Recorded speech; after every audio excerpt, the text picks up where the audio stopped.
Every few weeks, something unusual happens in the global financial system. Investors stop what they're doing. Stock markets slow down. Financial news networks switch to live coverage. Analysts begin speculating, and traders around the world pay very close attention to a single announcement. An announcement made by a small group of policymakers most people have never met. These people are not elected officials. They don't run governments. Most citizens rarely hear their names. Yet the decisions they make can move trillions of dollars across global markets within minutes. Their decisions influence mortgage rates, credit card interest, business loans, stock prices, housing markets, and even the likelihood of economic recessions. These institutions are known as central banks, and among them, one stands above the rest in terms of global influence, the Federal Reserve. But how can a small group of policymakers influence something as large and complex as an entire economy? How can a single announcement trigger reactions across global financial markets? And why do investors pay such close attention whenever central banks speak? To answer those questions, we need to understand the role central banks play in the modern financial system, and the tools they use to guide the economy. A central bank is an institution responsible for managing a country's monetary system. Unlike commercial banks, which serve individual customers and businesses, central banks operate at the highest level of the financial structure. Their responsibilities typically include managing the nation's currency, supervising the banking system, maintaining financial stability, and influencing inflation and economic growth. Most major economies have their own central bank. In the United States, that role belongs to the Federal Reserve. In Europe, monetary policy is managed by the European Central Bank. In the United Kingdom, it's the Bank of England. Although each of these institutions operates within its own region, their decisions often ripple far beyond their borders. That's because money and investment flow constantly through global markets.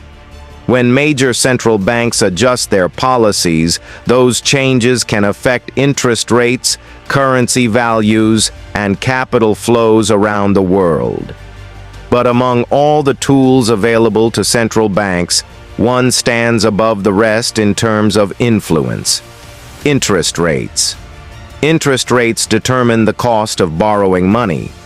When interest rates are low, borrowing becomes cheaper. Businesses find it easier to finance expansion. Consumers can afford larger purchases like homes or cars. Investors often take on more risk in search of higher returns. Economic activity accelerates. But when interest rates rise, borrowing becomes more expensive. Loans cost more. Monthly payments increase. Businesses may delay expansion plans. Consumers may cut back on spending. Economic activity begins to slow. By adjusting interest rates, central banks attempt to control the speed of the economy.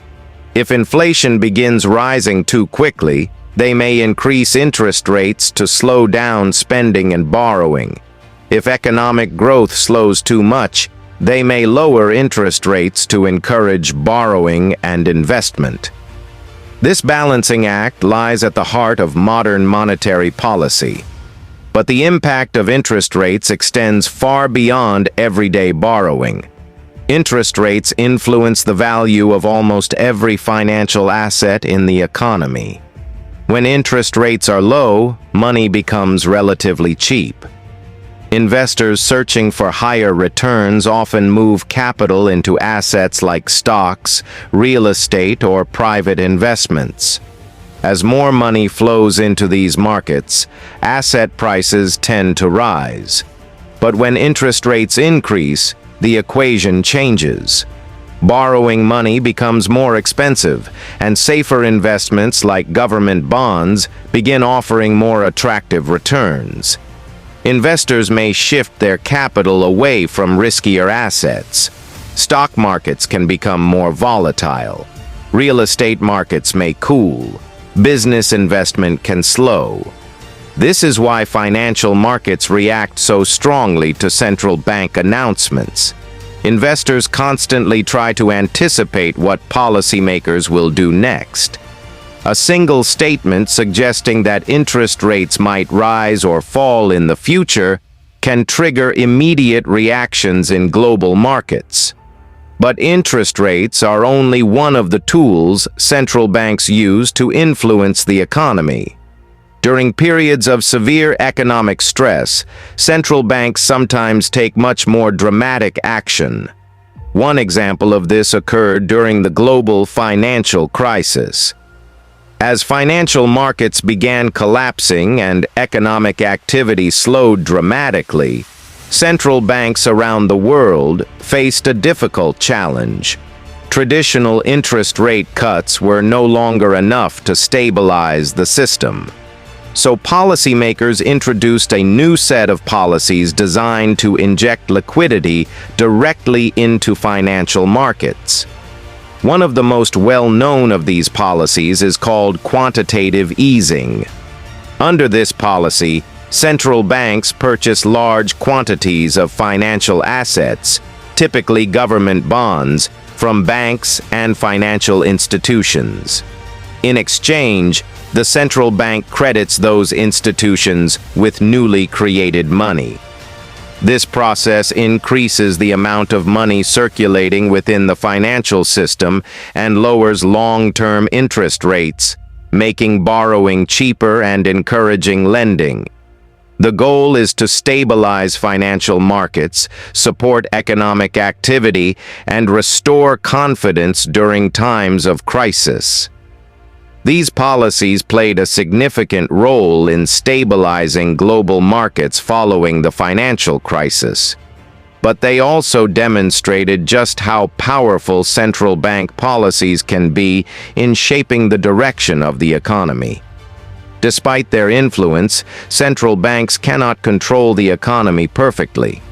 Modern economies are incredibly complex systems involving millions of businesses, billions of consumers, and countless global interactions.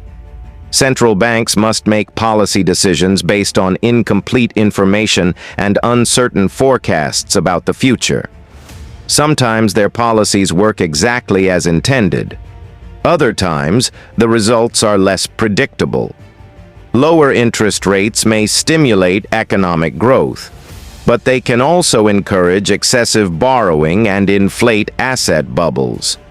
Higher interest rates may help control inflation, but they can also slow economic activity too quickly, potentially triggering recessions. Finding the right balance between economic growth and financial stability is one of the greatest challenges policymakers face.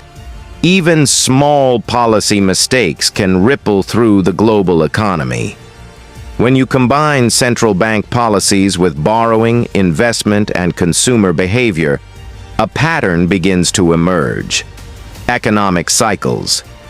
Periods of economic expansion often occur when borrowing is cheap, investment is strong, and confidence is high. Businesses expand, hiring increases, and financial markets rise. But over time, rising debt levels, inflation pressures, and financial imbalances begin to build. Central banks respond by tightening monetary policy. Interest rates rise, borrowing slows, investment declines. Economic momentum begins to weaken. Eventually, the economy slows down or enters recession. Afterward, central banks may lower interest rates again to stimulate recovery. And the cycle begins again. Booms followed by slowdowns. Growth followed by contraction. These economic cycles are a natural consequence of the way modern financial systems operate. Central banks do not create these cycles intentionally, but their policies play a powerful role in shaping how they unfold.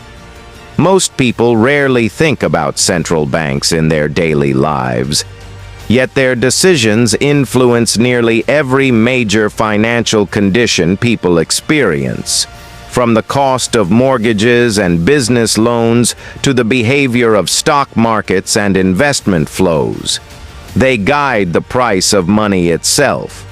But even central banks operate within a larger system. Their policies interact with something that drives much of the modern financial system forward: debt.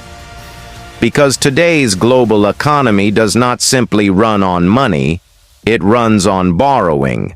And in the next episode, we'll explore why the modern economy has become so dependent on debt, and what happens when that debt grows faster than the system can sustain.